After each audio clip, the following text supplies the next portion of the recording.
Salve, salve, torcida Cruz Maltina, tudo bem com vocês? Sejam todos muito bem-vindos e vamos aqui reagir a mais um conteúdo, mais um videozinho que eu separei para vocês do canal ESPN Programa Futebol 360. Créditos totais ao canal ESPN, pessoal, que a gente sempre vai buscar as melhores notícias e informações do Vascão para você, torcedor Cruz Maltino. Pessoal, jogo de ontem, Vasco empatou 1-1, foi truncado, o Nova Iguaçu aí veio bem fechado e conseguiu aí arrancar o empate do Vasco, que o Vasco aí, como é o time maior, estava com o maior investimento, né? Estava como favoritíssimo aí nessa partida, mas tem um jogo de volta que será disputado no Maracanã também. Vamos ver aí o que Abel, Eugênio, Leal, os outros comentaristas aí falaram do Vascão. Pessoal, vou pedindo para você que ainda não é inscrito no canal, que se inscreva no canal, acione suas notificações, dê uma moralzinha naquele like e deixe o seu comentário também, que nos ajuda muito, valeu? Vou soltar o vídeo aqui para vocês acompanharem esse cortezinho. Do Vasco. Do Vasco ou do Vasco? Depende. Cada um fala de um jeito, né? É o Vasco. time do Dimitri Payet. Como é que fala? Vasco. Vasco. Ou Barco, como fala o Ramon Dias Sim, mas ele é espanhol, ele é argentino, né? e Emiliano Dias. Vamos acompanhar. Castelhano. Foi o Ramon ou o Emiliano que falou ontem?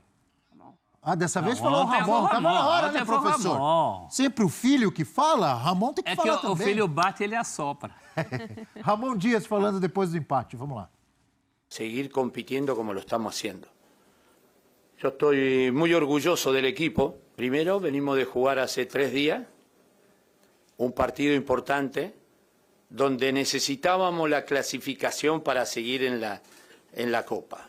Pero también tienen que entender que el equipo hoy podíamos haber ganado por 2 o 3 acciones, pero también podíamos haber perdido, porque ellos estuvieron toda la semana sin competir y tenían una ventaja deportiva. Lo que nosotros la semana que viene la vamos a tener, porque ellos juegan con Internacional y nosotros vamos a preparar todo el equipo para jugar el domingo y que vamos a pasar. Que la gente sea bien claro y que venga a la cancha porque Vasco va a llegar a la final. Porque, ¿sabe por qué? Porque tiene el espíritu, tiene el compromiso. Olha, essa foi boa, essa foi forte. Lembrou, o Eugênio falou aqui, fora do ar, lembrou o Novabarrar. Novabarrar. Agora, Vasco vai passar. La gente pode vir, ou seja, a torcida pode ir ao Maracanã, porque o Vasco vai para a final, disse o Ramon Dias. Se o Prato estivesse aqui, ele ia falar que esse discurso ia ser usado no vestiário do Nova Iguaçu. Vai? Como se o Nova Iguaçu também não tivesse esse mesmo espírito. Mas, na verdade, eu entendo porque o Vasco é que precisa ter esse espírito depois do jogo de ontem, né? O Ramon estava muito feliz no começo da entrevista, falando, vamos perguntar, adoro o periodismo, não sei o quê, porque ele estava aliviado. Sabe aquela coisa da sobrevida? Quando você escapa de um risco de morte, de um acidente grave, você fala assim, poxa, Calma, professor, você começa foi só um a ver... jogo, professor. Não, você começa a ver a vida de outro jeito, né? E o Vasco ontem teve muito próximo de perder essa classificação já no primeiro tempo desse jogo. O Iguaçu foi muito superior. Então agora ele aposta nisso, aposta numa retomada. Acho que não vai ser suficiente só essa coisa do anímico. Ele tem que ver problemas em campo. A questão essa liberdade que os adversários do Vasco têm tido no meio do campo, não foi só o Nova Iguaçu. Já vinha com Água Santa, já vinha de outras partidas contra o Marcílio, um período entre fim de primeiro tempo e começo do segundo tempo, que há quem diga que são brancos, mas na verdade não é isso, é um time ainda inconsistente nessa questão de controlar a partida ali, ele sabe disso. Vai ter uma semana para trabalhar, ele lembrou que o Nova Iguaçu não terá, aliás, o Nova Iguaçu terá que ir a Brasília, né, onde enfrentará o Inter pela Copa do Brasil. Aquilo que aconteceu com o Vasco na semana anterior acontece agora com o Nova Verdade, ir Iguaçu. porque ele escolheu ir, né? Vai botar um dinheiro no bolso. Ele vai mandar o jogo lá. Você está citando isso aí que o Ramon Dias falou e muita gente pode argumentar, ele vem falar esse negócio que jogou quinta-feira com o Água Santa, estava mais cansado que o Nova Iguaçu. Isso é desculpa porque o time jogou mal. Eu não acho desculpa, não. Acho que ele tem razão, porque foi muito desgastante o jogo, fisicamente e mentalmente, contra o Água Santa, que o Vasco também não jogou bem, mas se classificou. Imagino que o time sentiu também esse cansaço ontem. O Eugênio tá fazendo uma cara aqui que acho que ele discorda de mim. Porque... Você discorda de mim, né, Eugênio? Eu acho que, assim... Você achou que foi desculpa dele? Eu acho que, sim, naturalmente há um impacto disso, mas não acho que tenha sido o fator decisivo para que o Vasco tivesse sido, em vários momentos, dominado pelo Nova Iguaçu, que mereceu ganhar. O Vasco teve chance também de ganhar o jogo, mas o Nova Iguaçu teve maior número de situações de perigo e com uma imensa liberdade para trabalhar a bola. Eu acho que essa é a grande questão, né? O Vasco até começou o jogo... O Água Santa teve também, né? E o Vasco não estava cansado, né? O Vasco é um time ainda em construção, jogadores chegando, né? Ontem o Cleiton começando como titular, novidade... aos poucos vai chegando, outro dia chegou os Força e vai montando o time. Então, e alguns chegam e já vão para o jogo, né? É isso. E aí você não tem um trabalho, não tem um treinamento. E ontem a opção dele, e passa por ele, Ramon Dias e Pedro Emiliano, pela comissão técnica, por começar o jogo com 3 jogadores que sem a bola absolutamente não participavam de nada, deu uma liberdade, deu um espaço que o Nova Iguaçu soube trabalhar. Talvez se esperasse o Nova Iguaçu amedrontado, diante de um Maracanã cheio, a torcida do Vasco compareceu em grande número, né? É o Vasco contra o Nova Iguaçu. Talvez alguns esperassem que o time do Nova Iguaçu ficasse lá atrás, trancadinho, com medo do Vasco. Não, ele botou a bola no chão e foi para o jogo. Porque esse time fez essa campanha, não à toa chegou até essa fase, com base num bom futebol, um futebol de troca de passe, de aproximação, de consciência, né? Muita gente chamando de o Carrossel da Baixada, a Laranja Mecânica de Nova Iguaçu. Isso, tem isso? O Carlos Vitor é um bom time de futebol, mostrou isso ali, um time bem montado, com jogadores, por exemplo, o Carlinhos, centroavante, que ontem fez uma grande, não fez gol, mas fez uma grande partida, deitou em cima da zaga do Vasco, ele contra os zagueiros do Vasco, deitou. É o Carlinhos do Corinthians, que o professor viu na Copinha de 2017, apareceu como uma promessa do Corinthians. Esse menino no Corinthians só não deu mais certo por fatores extra-campo, né? Porque tinha até um momento ali, o Carille resistia de colocá-lo, mas parece outro jogador. Assim, quais são os 3? Especifique os 3 que sem a bola não fazem nada. Os 2 centroavantes, o Cleiton, o Verratti e o Payet. Então, a recomposição deles havia um buraco. O Vasco tinha uma linha de 5 na defesa e 2 volantes. Eram 5-2-3, para colocar assim, né? Tentando resumir. Tem várias questões ali menores, mas resumindo muito brevemente, você tinha uma linha de 5, cujos laterais muitas vezes saíam, tinha 2 volantes, e aí lá na frente tinha Payet, Verratti e Cleiton. Muitos momentos. Vem cá, o Galdames não pega ninguém. Era um time muito espaçado. Eu pensei que você ia falar do Galdames, né? O Zé Gabriel mal. Mas a questão mas o ali Verratti é e o Payet, você tem que... É um preço que você tem que... Vale a pena você pagar. Você tem que ter os dois, você tem que fazer gol, né? Mas alguém tem que pagar, né? A avaliação dele, eu vou colocar mais um atacante, o Cleiton, abrindo mão de mais um homem que ajuda a recompor, que era o Adson, que volta pelo lado do campo, é o seguinte, só vai dar Vasco, a gente vai pressionar, o time adversário vai ficar na retranca, a gente vai bater, então eu preciso de mais gente na área para fazer o gol. Só que não foi isso, não. Ou no início até o Vasco teve ímpeto, teve força, gerou algumas situações, só que a partir da metade do primeiro tempo, o Nova Iguaçu colocou a bola no chão e o Vasco não marcava. Desde a saída do jogo do Nova Iguaçu lá de trás. Esses 3 da frente, eles ficavam olhando. Aí os zagueiros vinham trocando passe, o meia chegava, pegava a bola, quando olhava, estava finalizando. E o Nova Iguaçu começou a crescer no jogo. Primeiro esses chutes aí de fora da área que a gente está vendo, né? E, olha só, falei do Carlinhos, o Iago é do Fluminense, o Bio fez a base toda no Flamengo, o menino Xandinho, bom jogador, Pontinho era do Olaria. O Nova Iguaçu soube montar um time interessante para o campeonato, com jogadores que se encaixaram e que deram...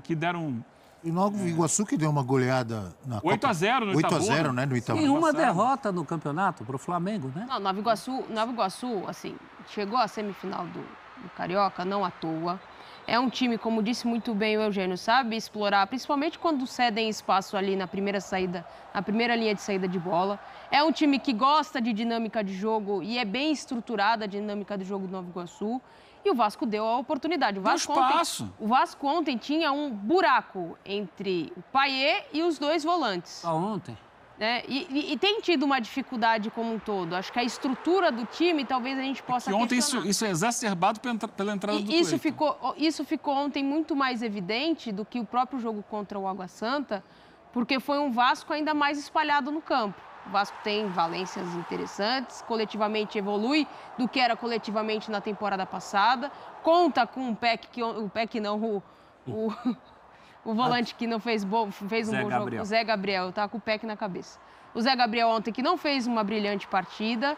Então, contou com o Léo Jardim, que ontem mais uma vez fechou o gol. Sim, é um baita goleiro.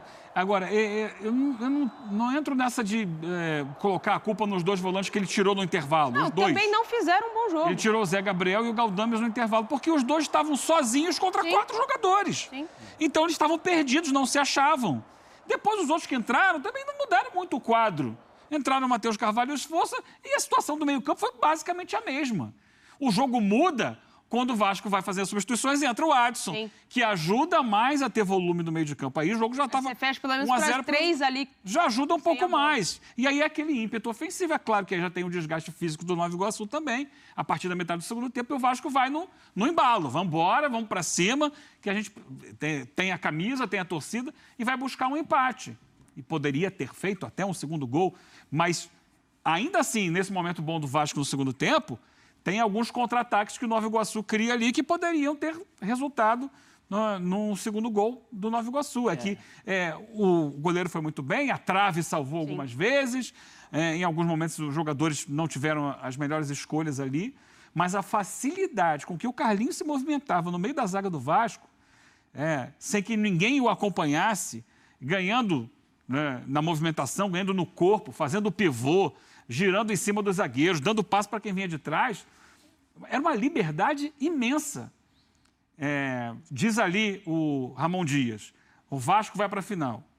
Se o Vasco for para a final e jogar na final contra o Flamengo, provavelmente, ou mesmo contra o Fluminense, mas provavelmente contra o Flamengo, como jogou contra o Nova Iguaçu, é melhor não ir para a final. Mas chama atenção, Eugênio, porque é melhor não ir. Mas nos clássicos, o Vasco não jogou dessa forma. O Vasco era muito mais compactado, aproximava mais as linhas, não dava esse buraco todo. Então, essa é a questão, Natália.